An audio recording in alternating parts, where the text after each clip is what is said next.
Welcome to Off Topic with Tim and Matt, our pugnacious little sports podcast where we always go off topic. Okay, so big news, NHL, the draft happened on Friday. It did. I got a few things to say, but your feelings, your emotions about how it went down. I thought it went well. For the teams that I like, I thought it went very well. I was shocked at the trade that the Canadians made. I was shocked. I'm going to get to that in a minute. I was very surprised, but you keep going. The Kings made a trade as well. Okay.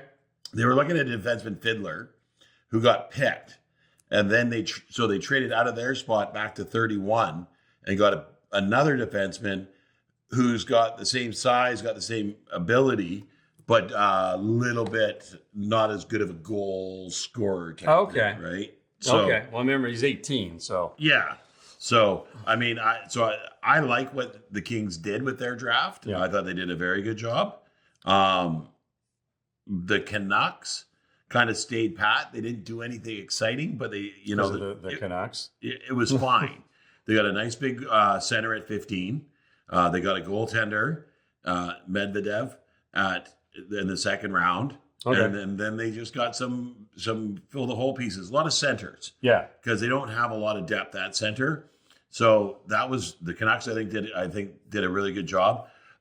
In all honesty, the Islanders stole the draft. They had the first overall pick. They took that Schaefer kid. Yeah, who was going to be number one to whatever team had the first overall pick. There's not a lot of chatter about him, though. You know what I mean? Like when McDavid and Connor Bedard were coming up, it was like people are salivating. Yeah, but they only do that for the top guy when he's an offensive guy. This is a defenseman, Right? and the Islanders needed them, Yeah. right? Well, they just moved a defenseman, so yeah, keep talking. Yeah. So they added a franchise defenseman. He'll be there. They'll sign him, keep him there forever. But then they were very smart in the fact that when they traded Dobson, who is going to be a high-priced defenseman. I mean, you'll talk about the sign and trade contract in a minute. They got rid of him and with one of those picks grabbed another defenseman who was very highly touted, Aitchison. So yeah, they picked up 3 picks in the first round. First round. Yeah. Now, the Islanders were the worst team in the league last year. Yes. And this is kind of where my team was about 3 or 4 years ago. Where they're just like, we got to rebuild. Like, we have nothing. We have this massive contractor to be stuck with. Let's make a move. Before I get to the Habs, I didn't get to see it. My son was Muay Thai. There was a Muay Thai fight. My son did not fight. Otherwise, I would be talking about that. But so I didn't get to see it as an event, though, because this is the first one they did where it was, what's the term they use?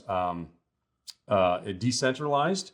So all the GM, the scouting staffs were back in their hometowns. Right. And then a representative was there. Gotcha. And then, so it wasn't before they had everybody at the tables at ice level. And, they're making trades. They're on the phone. They're talking to each other. There's a little more drama. Yeah. They did it a little more NFL style this time.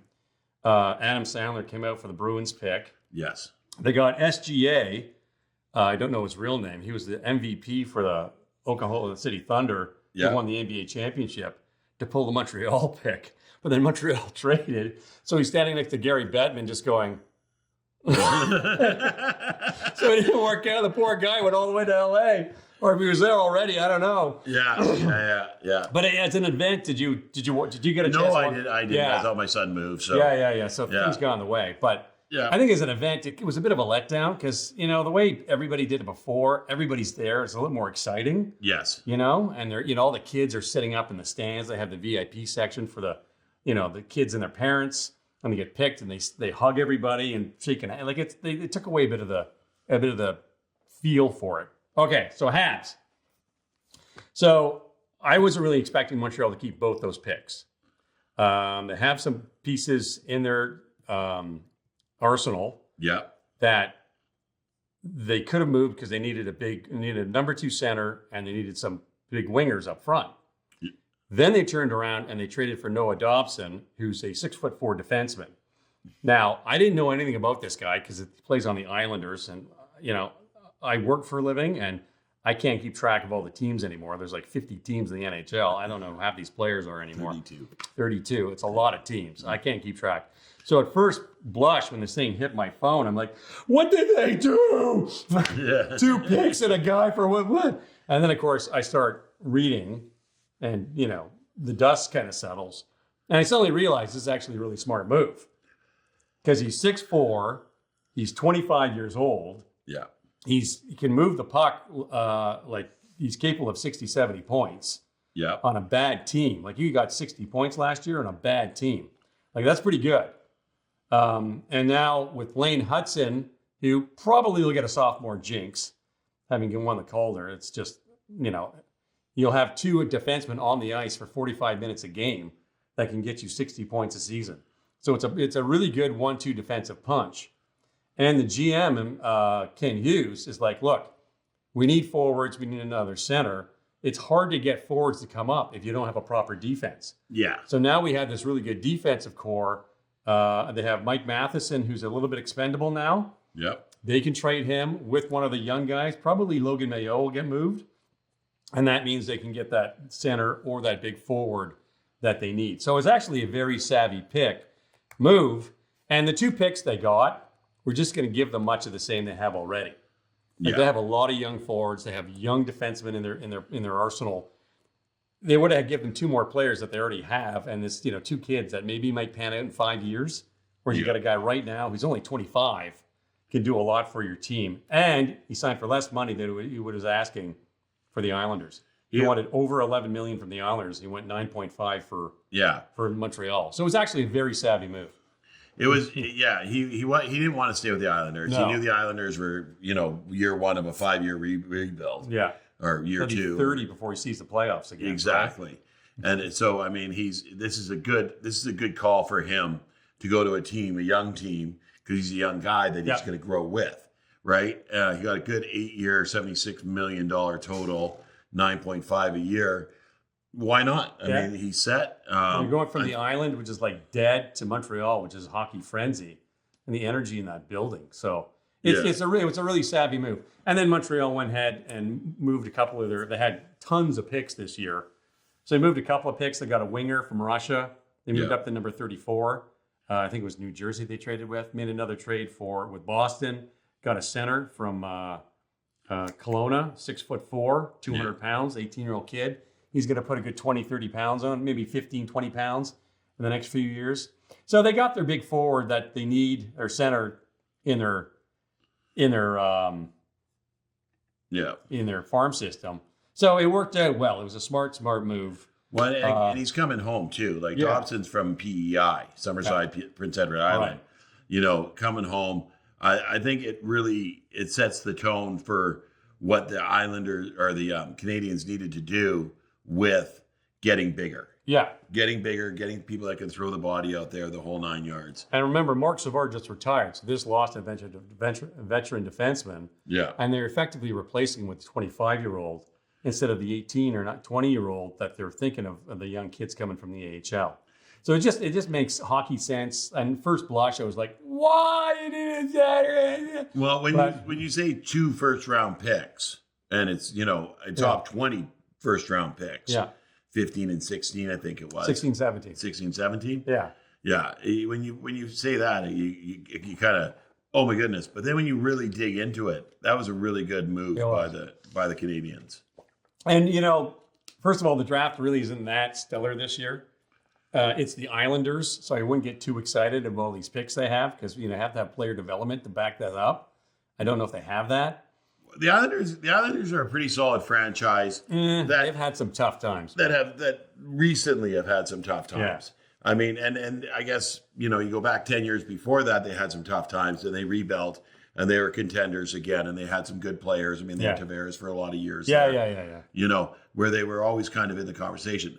I really like their 2 defensive picks. I think the 1 and 17, they took defensemen, Schaefer and Aitchison, that I think are going to be good NHL defenseman.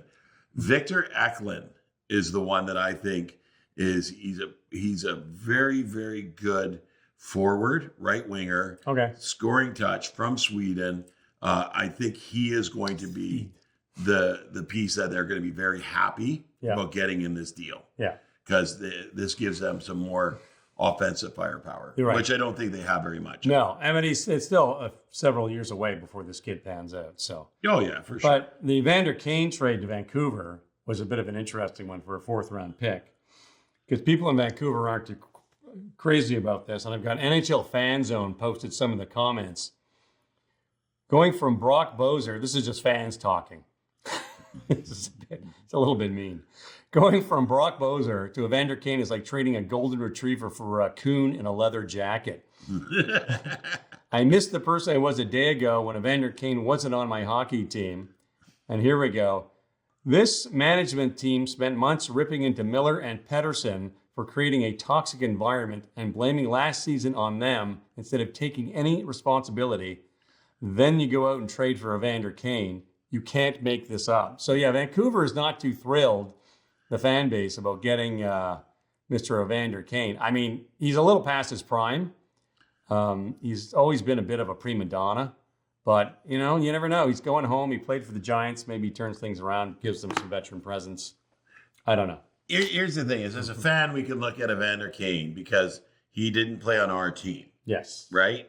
And we can rip him. Yeah. Because he's that guy that's going to get in the dirty places. He's going to be in front of the net. He's going to move bodies. He's going to, fight against being moved. Yeah. And be that ricochet into the goal type thing, right? Sure. And he's done it everywhere he's gone, and he's been very good at it. And we hate him for it. Yeah. Because he wasn't on our team. Now he's going to be on our team. It's like Brad Marchand. Yeah. You hate him unless he's on your team, right? And Evander Kane's going to. I be didn't like hate that. Brad Marchand because, again, my team never had a problem with him. So go ahead. But you get what I'm saying, right? I Like totally understand what you're saying. He's one of those players. Sam Bennett, you never want to play against Sam Bennett, but you always want him on your team. Yeah. And Florida threw the bank at him to keep him there. The smart Wow. move. That was a very savvy move by Florida. Yeah, I thought that was a very, very smart move. So Anyway. I think the Canucks. So the Canucks did that. They got they had a average draft in an average draft. Yeah. They got a nice big 6 foot, 186 pound center. They got a goaltender that's just massive. I think it's that they're making smart plays right now. The question is going to be, what do they do about Besser? And they really got 2 days to decide. Yeah. Can they get a contract out of Besser? They can't. You look at Montreal. Yeah. He's a center, right? Yeah. You look at Montreal. Other news where the NHL dropped the ball was with the Hockey Hall of Fame induction, leaving Carey Price out. And I'm not surprised, and I'm sickened by it's so Toronto biased. I mean, Alexander McGillney, who was a flake. He had the numbers, but he was a completely selfish player. He's the guy that hung out for 2 years, I think, when he was with Vancouver to get more money, didn't play. I mean, he's just one of those guys, and could have easily have been well over 1,000 points. I wasn't a McGillney fan. He had the numbers, but he didn't have the attitude. Joe Thornton could have waited a year. Carey Price carried his team to a Stanley Cup final on a bad knee consisting of like guacamole and chocolate pudding, and still got it done. And the fact they left him off, it just speaks to how brutal the Hockey Hall of Fame is. He never played in Toronto, so oh well. Well, here's the thing, and I see that you're very upset about this. So, Well, of course I'm upset. Why wouldn't I be upset? It's a travesty. I see 100%. I agree with you that Carey Price should have been in there. Yeah. I disagree with what you're saying about McGillney. McGillney played in an era where it was a lot harder to get points, and he played hard. Even with the Canucks, he was fun to watch. He was fun to watch, but he was a flake. He got hurt. Like, Joe Thornton was your team guy. Joe Thornton Joe Thornton never took his team to the final. Came out with Boston and went to San Jose, and finishes his career with Toronto with the Leafs, and that's half the reason he got in, right? Like, it's just a joke. Yeah. Well, how many points did Alexander McGillney have? I can't remember. Let's take a look here. Did he win a Stanley Cup? I can't remember if he won a Stanley Cup. I think I said it just did. I don't know. I was never a McGillney fan. I found him a flake. He just is like Alexei Kovalev. Could have been a Hall of Famer, but just didn't push himself enough. Yeah. There's guys out there. 1,000 points. 1,032. 1,032, 473 goals. So now, in fairness, he didn't even play 1,000 games, so he has over a point per game. Yeah. But they do stuff like I don't know. I don't know. I don't know. He came in the Canucks. The first year when he was with the Canucks, Yeah. he played 79 games, 55 points, 52 assists, 107 points. Yeah. Oh The yeah. next year, played 76. That was the 73. Gretzky era, though. That's when guys were getting 100 points. Gretzky, Lemieux, Mats Naslund had a 100-point season. Yeah. So That was the end of the Gretzky. That's 95, 96. yeah, Before that, I mean, he got 127 points on the 92 Buffalo team, yeah, right? Like, the guy made things happen on the ice. He was did. fun to watch. He got hurt in Vancouver. and he sat out a year for contract too. No. Yeah, he did. I know it for a fact. He sat out. I don't know what year that was because it doesn't show on here. He sat out a year. I'm positive he sat out for contract negotiations for one season. I'm dead positive. No. No. Sorry, not seeing it. 99. Yeah, look at 99. Look at 99 from Vancouver to New Jersey. How many games did he play? 47 and 12. Yeah. Yeah, he sat out. Yeah. No, he got hurt at the end of 99. Did he get hurt? Okay. Yeah. I know he sat out. I was never a McGillney fan. Yeah. He didn't make the sacrifice. You know what? I probably won it with New liked Jersey. him. I liked him. So I didn't think he was horrible, but I didn't think he was great either. Yeah. So, he was fun to watch on the ice. Him over Carey Price is a travesty, though. I think you're comparing apples to oranges there. Carey Price, and is he even eligible this year? Yeah, it was his first year of eligibility. Jeez. Yeah. And what did he win? He won best goalie. He won league MVP. He won Olympic gold medal. He won the World Juniors. He won the Calder Cup MVP and the trophy. Hello, McFly. He Calder won Cup. AHL. Right. That's it. What's that got to do with the NHL Hall of Fame? It still counts for his arsenal. Still counts.